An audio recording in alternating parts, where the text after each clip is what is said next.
Leaders of the Dutch ruling coalition pledged to remain in government on Thursday despite losing provincial elections that will leave them scrambling to command a majority in the country's Senate.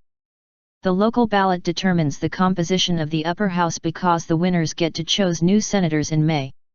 According to a forecast made after more than 97% of votes had been counted, the Liberal Party of Prime Minister Mark Rutte and its Labour coalition partner together will lose almost a third of their seats in the 75-member upper house. Even before the result, the two parties did not hold an absolute Senate majority, but were able to pass laws with the support of three constructive opposition parties. Now, Rutte's government lacks a majority even with their support, meaning it will have to do deals with different parties if it wants to proceed with an ambitious reform of the tax system or pass a budget later this year.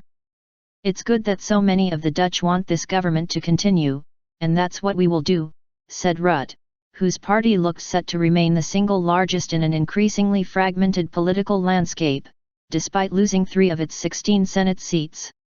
Big winners from Wednesday's nationwide ballot included the Christian Democrat CDA party, who were vying with Rutte's Liberals for first place, as well as the socially liberal D66 party and the hard-left Socialist Party. One of the losers was the far-right Freedom Party of anti-Islam politician Geert Wilders, which came just equal fourth despite leading in the polls earlier in the year. It looked set to shed 1 of its 10 Senate seats, although it also became the biggest single party in the ethnically diverse industrial city of Rotterdam.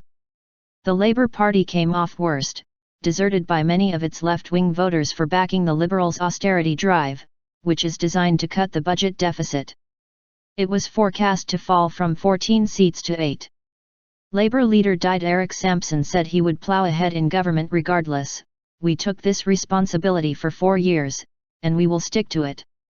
CDA leader Sybrand Buma hinted that he might be prepared to lend his support to the governing coalition in the upper house. The government must adjust its course.